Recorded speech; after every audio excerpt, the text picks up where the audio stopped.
Before I begin my review, I want to point out that this was Adolf Hitler's favorite movie. Now that you have that uncomfortable information in your head, I will press on. Snow White and the Seven Dwarfs actually wasn't the first animated film ever made, as many people believe, although it was one of the first. Only a couple of full-length animated films have been made up to that point, and those were several years earlier in Europe. So Snow White was the first American full-length animated feature, and the first one was about as good as anyone could have hoped for. Snow White and the Dwarfs continue to be popular figures in pop culture, and after nearly 80 years, Snow White continues to be one of Disney's most recognizable films. And it would be different if Disney didn't make so many great movies after Snow White, but they did. So that's a testament to the film's ability to make an impression on audiences. It's amazing that after so many years, Snow White remains just as timeless as ever.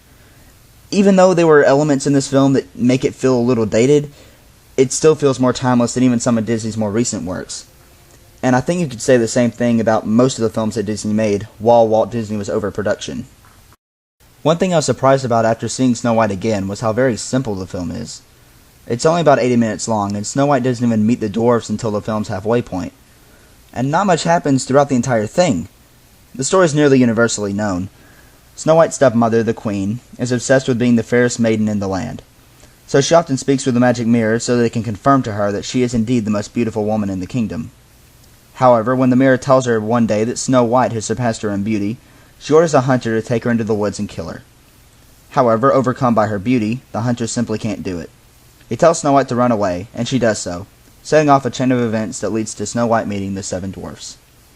The story is more basic than probably anything Disney's done recently, but it still manages to work. And that's because while neither the plot or the characters are very deep, the film still manages to tell a good story of good versus evil. And sometimes, when done right, these simpler stories stick in our minds more, because we don't have to think about what's happening as much. We only need to relax and let the film take over our imaginations. And getting absorbed into this film was a great experience. And it is an absorbing experience. Because it's so different from today's films, and it didn't require me to think very much, I was able to just sit there and get absorbed into it. And when it was over, I had nearly forgotten that I was watching a movie. Ironically, the thing I just praised this film for being is also probably the film's biggest flaw. It is so simple that not a lot of it truly stands out. Don't get me wrong, the character designs are great, especially Snow White, Dopey, and the Evil Queen's disguise. But from a character standpoint, there isn't anything that interesting about them. There isn't a bad character in the film, but there isn't a very good one either. From a personality standpoint, Snow White and the Queen are nowhere near the top of my list of greatest Disney heroes and villains. Again, they aren't bad, but I found myself caring about Snow White, but not nearly as much as I've cared about some other Disney characters.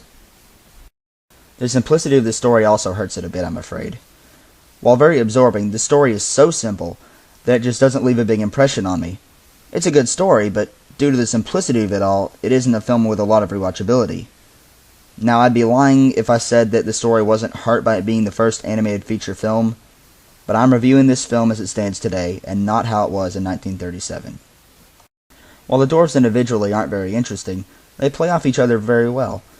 There's a scene with some pretty good slapstick involving the dwarfs right before they meet Snow White, but even though that is good, I've seen better slapstick out of Disney. And yet, despite the simplicity of it all, and despite the fairly weak characters, Snow White is still a very memorable film. The scene where the Queen gives Snow White the apple is one of the most recognizable scenes in all of Disney, and it's very impressive that the animators were able to create such a memorable figure in pop culture on their first attempt. Before I get back to some positives, I want to bring up one more negative. I really didn't like Snow White's singing voice. It just didn't sound right to me. However, her regular voice is fine. It's pretty well known that Walt Disney held Snow White's voice actress to a strict contract. Since he wanted to make her voice special, the actress who voiced her couldn't work in the professional entertainment environment after doing Snow White. However, she did get an uncredited part in The Wizard of Oz. She sings the "Wherefore art thou Romeo" line in the song "If I Only Had a Heart." For the first full-length American animated feature, the animation seems pretty impressive. It pales in comparison to today's, but it's remarkably good when considering the time when it was made. And while I wasn't ever really scared while watching it, this film apparently terrified audience back when it first premiered, especially children.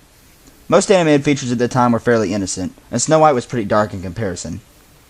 But audiences loved it.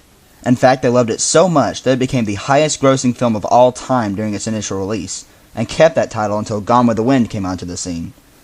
Walt Disney was also presented with a Special Academy Award, which has to be the coolest looking Oscar ever given out. It was one regular sized Oscar, along with 7 smaller sized ones, representing Snow White and the 7 Dwarfs, of course. There's actually a YouTube video showing Shirley Temple presenting the Oscar to Walt, and it's really fascinating to watch. And the film was also critically acclaimed. In fact, Sergei Einstein, director of Battleship Potemkin, which is widely considered to be one of the greatest films of all time, called Snow White the greatest film ever made. There isn't one voice actor in the film who I thought did a fantastic job, although the voice of the Queen was pretty good as the old lady. But besides Snow White's singing voice, I liked all the voice acting in this film.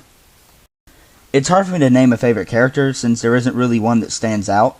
However, I think my favorite would be Dopey the Dwarf. Out of all the dwarves, he's the one that made me laugh the most, and he's also a really likable character. My favorite scene in the film is probably the scene when the Queen transforms into the old lady. Even today, that scene feels pretty creepy, and I liked how the Queen's laugh turned into an elderly woman's cackle as she transformed. Overall, I've got to tip my hat to Walt Disney. It was an incredibly bold move to produce a full-length animated feature when literally none of them were being made. And for a first attempt with a relatively new medium, the result is nothing short of miraculous. Keep in mind that I'm reviewing this film, and all of Disney films, without taking into account the release date as far as the story or characters are concerned. If I looked at this as the very first animated film ever, I give this movie an A+. Keep in mind that in the year 1937, motion pictures weren't very deep, and the characters weren't very great, at least not nearly as often as they are today. Filmmaking as a storytelling medium would only continue to improve, so for the very first American animated film, it's about as good as anyone could have hoped for. And even though the story and characters are hurt by it being the first feature, they're still pretty good, especially the character designs, and this won't be the only time I praise character designs in a Disney film. So I suppose I need to rate this film twice. If I take the release date into account, then this film gets a perfect 5 stars out of 5. For 1937, nobody could have hoped for better. And for the year it was released, the story and characters were actually pretty good, and not even seen as simple. However, if I do take the release date into account, I'll give Snow White 4 stars out of 5. It's a masterpiece, but a film that didn't reach the heights that some of the later Disney films eventually would. Thank you for watching, and I'll see you next time.